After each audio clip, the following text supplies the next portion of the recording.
룻기서 보겠습니다. 구약성경 룻기서 3장 14절 말씀부터.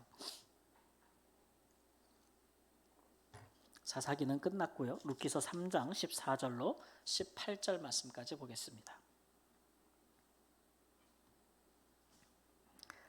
룻기서 3장 14절 말씀부터 제가 읽습니다. 룻이 새벽까지 그의 발치에 누웠다가 사람이 서로 알아보기 어려울 때에 일어났으니 보아스가 말하기를 여인이 타작마당에 들어온 것을 사람이 알지 못하여 할 것이라 하였습니다. 보아스가 이르되 내 겉옷을 가져다가 그것을 펴서 잡으라 하매 그것을 펴서 잡으니 보리를 6번 대어 룻에게 지워주고 성읍으로 들어가니라. 룻이 시어머니에게 가니 그가 이르되 내 딸아 어떻게 되었느냐 하니 룻이 그 사람이 자기에게 행한 것을 다 알리고 이르되 그가 내게 이 보리를 6번 되어주며 이르기를 빈손으로 내 시어머니에게 가지 말라 하더이다 하니라. 함께 읽습니다. 이에 시어머니가 이르되 내 딸아 이 사건이 어떻게 될지 알기까지 앉아 있으라. 그 사람이 오늘 이 일을 성취하기 전에는 쉬지 아니하리라 하니라. 아멘. 여러 차례 그동안 말씀을 전할 때마다 이야기했지만 룻기의 주인공은 룻이 아니라 나오미, 이 시어머니라고 할 수 있습니다. 이분이 참 기질이 대단한 것 같아요. 이분이 그 베들레헴을 떠나기 전이나 아니면 다시 돌아온 이후에도 보면은 사람이 그 기질대로 신앙생활을 한다고 영적인 부분도 그 부분을 빼놓을 수가 없네요. 굉장히 도전적인 분이에요. 그래서 그런지 근데 이제 다만 방향이 하나님이 좀 기뻐하신 방향으로 그 기질들이 사용되어야겠죠. 베들레헴에 흉년이 있을 때에 나오미 가정은 풍성했어요.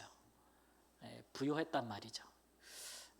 그럴 때에 자기 고향에 기근이 들었으면 어떻게 하는 것이 좋겠습니까?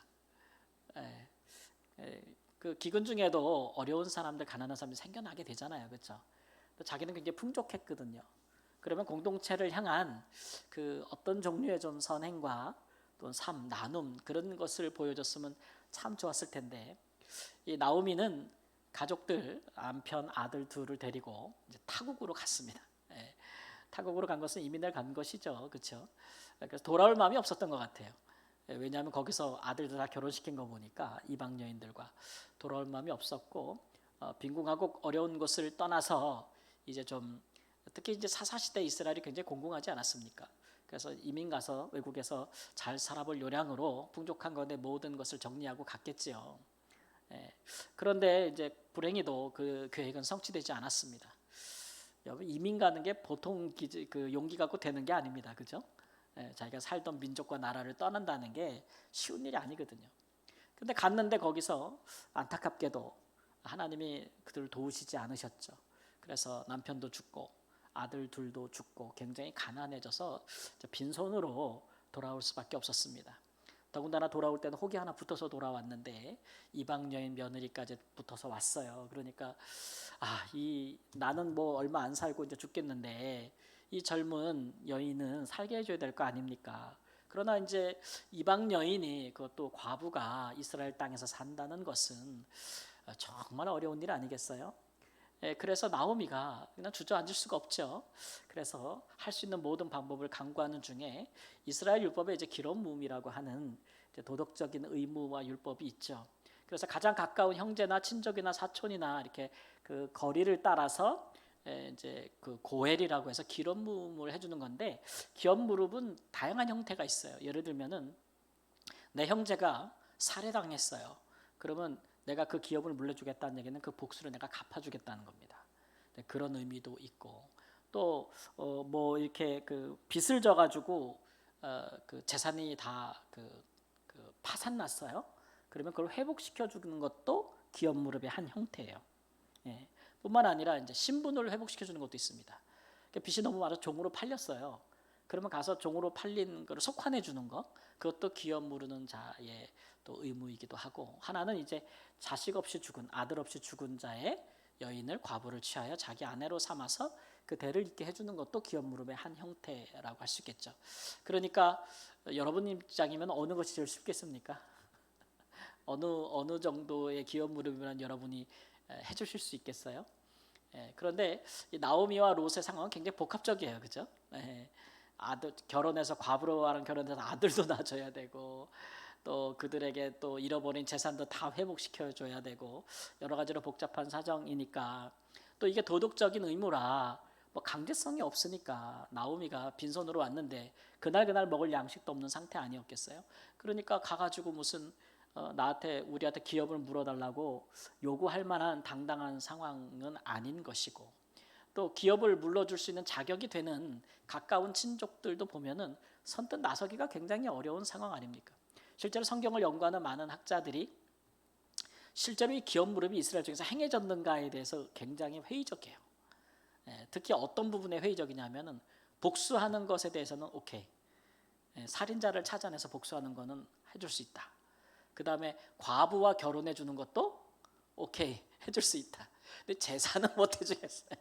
이 제사는 언제나 이 제사는 이게 어려워서 실제로 이런 부분을 해주거나 특히 이제 율법이 희년 같은 거 있잖아요. 50년 만에 모든 재산권 소유권이 다 본래 주인에게 돌아가는 것이 실제로 행해졌다는 역사적인 그 실증을 우리가 찾아보기 어렵다.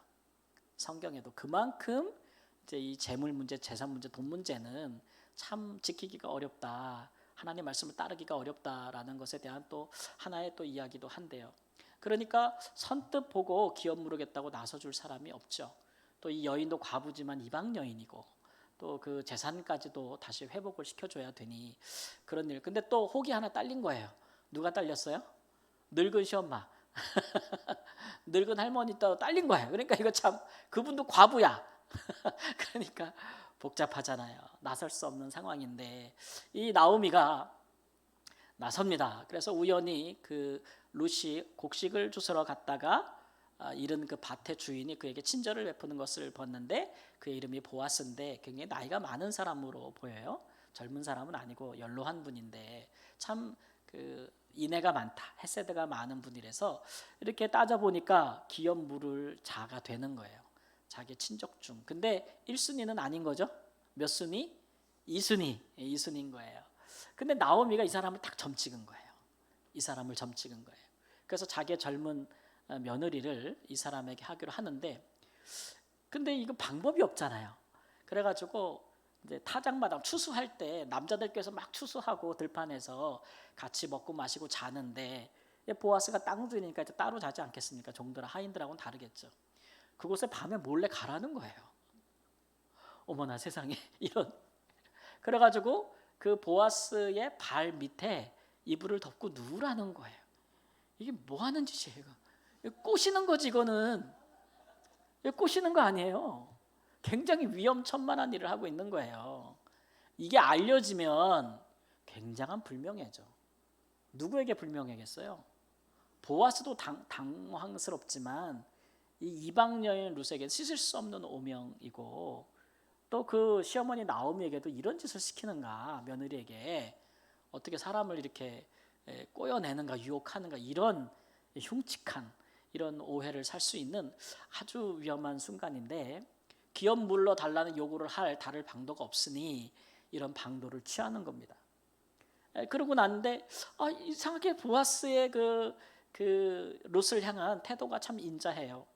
어디 감히 여인네가 남정네 혼자 있는 곳에 들어와서 눕느냐 이래가지고 여봐라 막 주인을 불러가지고 내쳐라 막 이렇게 하지 않고 오히려 따스하게 위로하는 모습을 보여줄 수 있는데 그 이유를 보니까 두 가지인데 첫 번째는 이제 네가 참 현숙한 여인인 것을 온 사람들이 다 안다. 그러니까 그동안 이제 돌아와서 베들레헴에 돌아와가지고 이 룻이 시어머니를 봉양하기 위해서 들에 나가서 양식을 줍고 곡식 나달을 줍고 이렇게 한 걸 다 아는 거예요. 그러니까 사람들이 그 룻에 대한 평가가 아주 좋았던 거죠. 특히 평가를 보면 현숙한 여인이다 이렇게 얘기를 해요. 그러니까 참 좋았고 두 번째 보아스가 생각하는 거는 기업을 물을 순위 중에 내가 첫 순위가 아니거든요. 나보다 훨씬 더 나만큼 재물이 있고 젊은 사람이 있어요. 그러니까 너는 젊은 여인이니까 그 사람에게 아는 게 맞는데 나이를 떠나서 늙은 나한테 왔어. 그러니까 그게 또 이렇게 좀 측은한 거예요. 그죠? 또 그런 것들이 시어머니를 또 의견을 따랐나 보다라는 그런 생각도 들고 그 마음이 그렇게 그 나쁜 동기로 읽혀지지 않는 거죠. 그러니까 이 여인이 그 늙은 남자한테 찾아온 것은 어떤 육체의 정욕을 따라 선택한 것이 아니라라는 판단을 한 거죠. 그렇죠? 그래 가지고 오히려 이제 사람들 모를 때 조용히 일어나라. 네가 무슨 말 하는지 알겠어. 기업을 물러달라는 얘기지. 그런데 나보다 더 1순위인 사람이 있으니 그 사람에게 내가 먼저 물어보겠다. 이 보아스도 참 그러고 보면 참 이 뭐라 할까요? 그 충동적인 사람은 아니에요. 그죠? 그리고 그 전통과 율법을 잘 지키는 사람이죠. 자기한테 왔다고 해서 그래 라가지고 젊은 여자라고 사람이 나이가 많아도 남자가 돈 많고 지위가 있으면 욕심 나잖아요. 근데 그렇게 생각하지 않고 율법에 따르면 나보다 더 앞선 사람이 있으니 그 사람에게 물어보고 그 사람이 거절하면 그렇다면 내가 기업을 물어주니까 걱정하지 말고 돌아가라. 그리고 돌아가는 편에도 시어머니 또 먹을 양식까지 챙겨주고 그런 모습을 보여주고 있습니다. 그 얘기를 시어머니가 듣고 하는 말이 자 이제부터는 너 가만히 있어. 이제 우린 가만히 있자 이거예요. 이제 누가 다 알아서 하는 거예요? 이제는 그 사람이 다 알아서 할 때까지 우리는 가만 기다리자 이렇게 얘기하는 것이 오늘 본문입니다. 기도에 대한 내용은 사실 나오지 않죠. 룻기에서는 뭐 기도에 대한 내용은 찾아볼 수가 없어요. 그러나 그냥 이제 우리가 룻기를 지나칠 수는 없지만 이런 중요하고 또 아주 좀 뭐라 그럴까요? 확정할 수 없는 일들을 행할 때에 우리가 기도하지 않고 할 수는 없잖아요. 그렇죠? 룻기서를 보면은 기도에 대한 직접적인 기도문은 나오지 않지만 이 배경에는 신앙과 믿음 그리고 그런 것들이 쫙 깔려 있다는 것을 우리가 계속 보거든요. 여호와 하나님의 이름이 많이 나오는 것을 볼 수가 있어요. 그래서 그런 모든 것들은 하나님이 하신다라는 것을 이야기하고 있거든요. 그러니까 그런 걸 배경으로 생각했을 때 우리는 이제 나오미의 입장에서 이토록 중요하고 정말 잘못될 수도 있지만 굉장히 리스크가 크지만 꼭 해야 되는 이런 일들이 있을 때 그리고 이제 이거는 사람의 방법으로는 될 일이 아닐 때 그럴 때 이런 일들을 우리가 이루어지기를 바라고 하나님께 나아가야 할 때 그렇다고 해서 기름부음이라는 것이 이기적인 발상은 아니거든요. 그것은 하나님께서 허락해 주신 구원의 제도잖아요. 그러니까 그런 것들을 우리가 요청하고 나아갈 때 어떤 마음과 지혜로 나아가야 되는가 그런 것들을 한번 우리가 생각해 볼 수 있는 것이죠. 일단은 아무것도 안 할 수는 없는 것이죠. 그렇죠? 상황과 이 되어지는 일을 판단해서 뭔가 하나님께서 인도하시는 어떤 뭔가를 이렇게 발견하게 되는 건데 나오미에게 있어서 그것은 사람이었어요. 그 누구를 발견하게 된 겁니까? 보아스라는 사람을 발견하게 된 겁니다. 그 사람은 죽은 자나 산 자에게 친절을 베풀기를 쉬지 아니한다. 아주 인애가 많은 사람이라는 것에 정평이 나 있다는 것을 알고 있는 것이죠.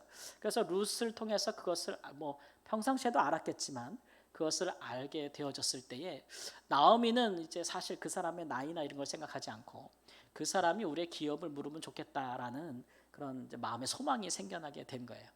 그리고서는 이제 그것을 위해서 과감한 도전을 하게 되는 것이죠. 그러니까 그 며느리를 코치해 주는 거예요. 사실 며느리는 뭐 어떻게 할지 모르잖아요. 그렇죠? 그러나 아무것도 하지 않으면 아무 일도 일어나지 않지 않습니까? 내가 기업을 물어달라고 요청하지 않는데 그것을 선뜻 나서서 내가 해줄게라고 하는 사람도 없잖아요. 누가 자기 재산상의 손해를 두고 도와주겠어요. 그렇죠? 또 내가 이렇게 해달라고 해도 또 해주는 것도 아니잖아요. 그러니까 이런 문제는 정말 하나님이 도우셔야 되는 문제인데 그럼에도 불구하고 큰 걸음을 뛰는 것을 볼 수가 있어요. 큰 걸음을. 그러면서도 자기가 다 주관하지는 않죠. 나오미가 보아스가 1순위가 아니라는 걸 몰랐을까요? 왜 모르겠습니까? 더 잘 아는 사람이죠. 그럼에도 후순위인 사람을 택한 것은 나름대로 자기 안에 이유가 있기 때문에 그렇겠죠. 1순위의 사람은 그 인애가 보아스에 비해서 없다는 걸 알고 있었을 거예요. 그렇죠? 그럼에도 불구하고 까딱 잘못했다가는 그 첫 번째 사람이 내가 하겠다 그러면 어떡할 거예요. 그죠? 여러 가지 그래서 이제 보아스를 향해서 이렇게 한 걸음 전진을 하는데, 그러나 이제 이런 일들이 사실 자기가 의도한 대로 다 되리라는 보장은 없는 것이죠. 그래도 아무것도 안 하지는 않는다는 거, 자기가 할 도리는 한다라는 거예요. 그런데 불구하고 이제 이런 표현을 쓰면 좋겠는데, 선은 넘지 않아요. 그러니까 하나님이 하실 일은 하나님이 하시게 두는 것이고, 또 보아스가 해야 될 일은 보아스게 하게끔 기다릴 줄 아는 그런 지혜도 있습니다. 그러니까 이 자기가 얼만큼 나서야 되는지를 잘 알고 있는 것이고, 또 며느리 룻도 어디까지 해야 되는지에 대해서 선을 명확하게 정해주는 것이죠. 여러분, 이 기업 물음에 대해서 나옴이나 룻이 직접 나섰다면 사람들로부터 굉장한 그 어떤 좋지 않은 시선을 받았을 거예요. 여인들이 나서서 막 한다는 게 많은 비난을 받을 수도 있는 것이죠. 근데 이제 누가 나서주는 거예요? 보아스라는 사람이 나서주는 거예요. 이 사람은 주위에서 굉장한 신뢰를 받고 있는 사람들이고, 많은 사람에게 굉장한 사랑을 받고 존경을 받는 사람이니까 이 사람이 나서서 해주면은 이거는 뭐 안 될 리가 없는 거죠. 예. 더군다나 그 사람이 자기가 직접 해준다고 하면 참 좋지만, 그렇지 아니한다 할지라도 그 사람이 나서주는 것은 대변자 역할을 해주는 것이잖아요. 그러니까 얼마나 좋은 거예요. 그러니까 결국 이 일을 통해서 하나님이 그 사람을 통해서 어떻게 하시는지 보자. 하나님이 이 사람을 통해서 어떻게 하시는지 보자. 저는 이제 이런 것을 하나의 이제 우리가 좀 본받을 지혜라고 생각합니다. 우리가 하나님께 기도한다는 것은 어떤 중요한 일들에 대해서, 또는 어떤 중요한 하나님께서 우리의 도우심을 우리가 간구할 때 우리가 기도한다는 것은 어떤 의미가 있는 거예요? 하나님, 내 힘으로는 못합니다 이라는 거죠. 내 손에서는 벗어난 문제입니다. 우리가 쉽게 우리가 스스로 할 수 있는 것까지 다 기도하시지는 않잖아요. 그렇죠? 그러나 우리가 기도한다 하면은 하나님, 이거는 하나님이 하실 일이라는 고백인 거죠. 그러면 하나님이 하실 때는 어떤 방법으로 하시겠습니까? 하나님의 방법으로 하시겠죠. 하나님의 방법으로 하실 때 하나님이 쓰실 수 있는, 하나님이 사용하시는 방법은 많을 거예요. 그렇죠? 예. 그 중에 하나가 사람일 거예요. 사람. 그 일을 할 수 있는 사람. 그 일을 할 수 있는 사람을 통해서 내가 할 수 없는 일을 하게 하시겠죠.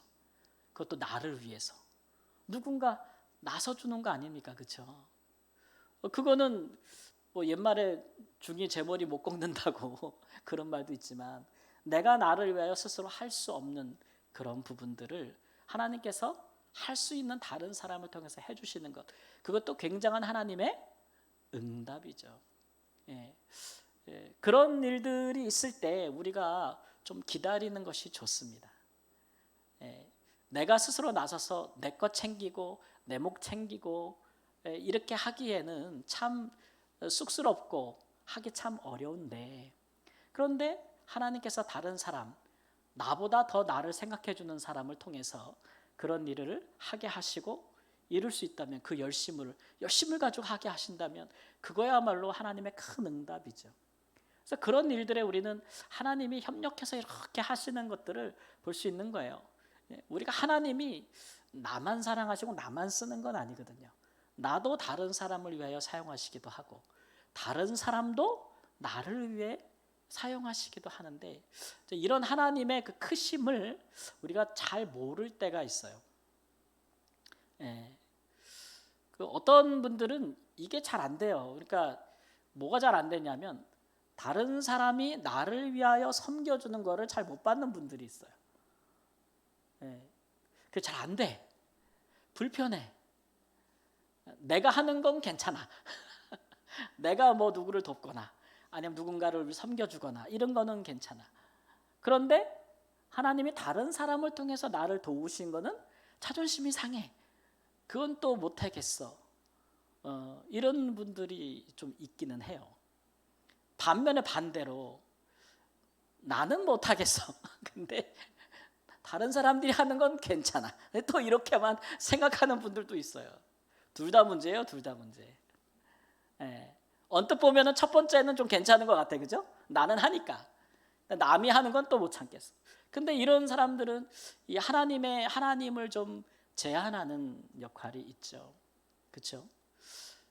예수님은 이 땅에 섬기러 오셨지만 예수님께서 섬기기만 하셨겠어요? 섬김을 받지는 않으셨을까요? 섬김도 받으셨잖아요. 예. 그게 다 하나님의 뜻과 사랑 안에서 이루어지는 일들이에요. 우리가 기도할 때에 하나님은 그걸 응답하기 위해서 어떻게 일하실지를 계획하실 수 있는 분이잖아요. 그 하나님의 계획에는 다른 사람도 있고 다른 상황도 있고 다른 사건도 있고 많은 게 있을 거예요.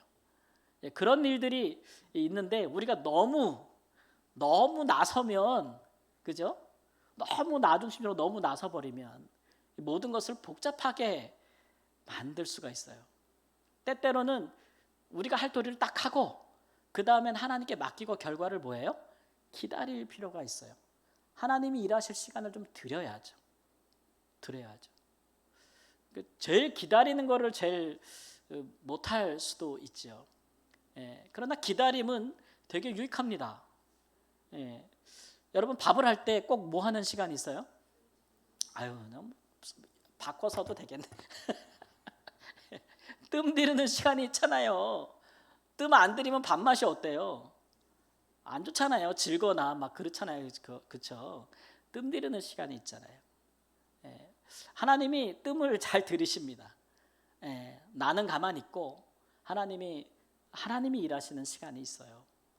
또 다른 사람도 그 일을 하려면 예를 들면 저 사람이 움직여야 되는데 저 사람이 움직이려면 시간이 필요할 수도 있지요.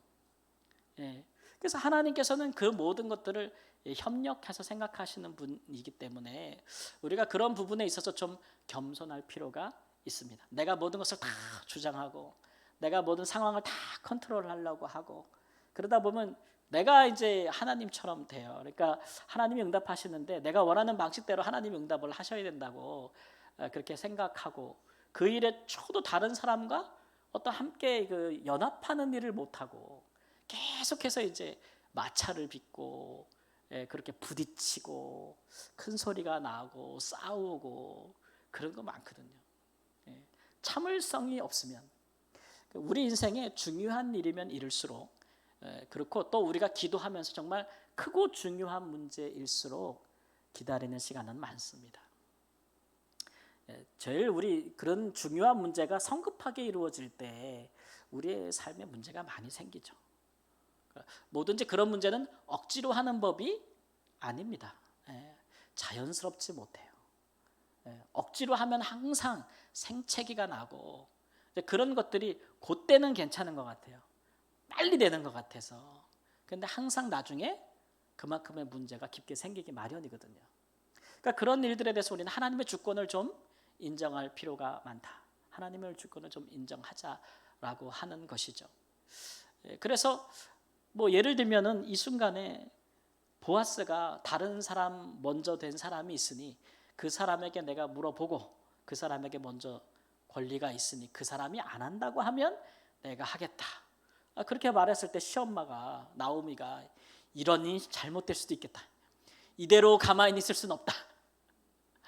그 자기가 며느리 손을 끌고 쳐들어가가지고 보아스한테 가가지고 막 하면 어떻게 되겠어요? 장로들 앞에 나가고 보아스 앞에 가가지고 당신이 해줘야 된다고 막 하기 시작하면 그거는 자연스럽지 못하죠. 보아스로서도 굉장히 어려운 문제가 될 거예요. 일을 복잡하게 만드는 거죠. 복잡하게 만드는 거예요. 그런데 그런 일들에 대해서 좀 믿는 거죠. 보아스를 좀 믿는 거예요. 보아스를 믿고 또 보아스 위에 계시는 누굴 믿어요? 하나님을 좀 믿고 그렇게 하는 거죠. 그런 정도의 신뢰는 우리가 하나님을 향해 가지고 있어야 합니다. 그래야 우리가 중요한 일에 큰 일들의 응답을 받을 수 있어요. 우리가 큰 것을 구하기를 좋아하면서 그에 합당한 믿음과 참음 또 인내 이런 것들을 갖지 못한다면 참 그것은 좀 부족할 거예요. 제가 이 말씀을 준비하면서 교회에 있는데 운행 나간 오늘 저희 아내가 갑자기 찬양 한번 들어보려고 딱 뭘 하나 보내주더라고요. 뭐 기다리는 동안 들었는지 또 봤더니 제목이 인내야. 그래서 참 하나님 다음으로 무섭다. 서슬프게 이런 생각이 들어요. 나보고 인내하라는 건가? 전하기 전에 너나 인내하세요. 이런 의미인가 하나님께서. 그런 생각이 들더라고요. 예. 그래서 크고 중요한 것일수록 하나님이 행하실 수 있도록 시간을 드리고 하나님이 또 일하게 하시는 사람들이 일할 수 있도록 기다리는 마음, 그것도 기도하는 사람의 좋은 덕목임을 믿습니다. 우리 함께 찬양하고 기도하겠습니다. 주 내 힘을 한 번 더 찬양하고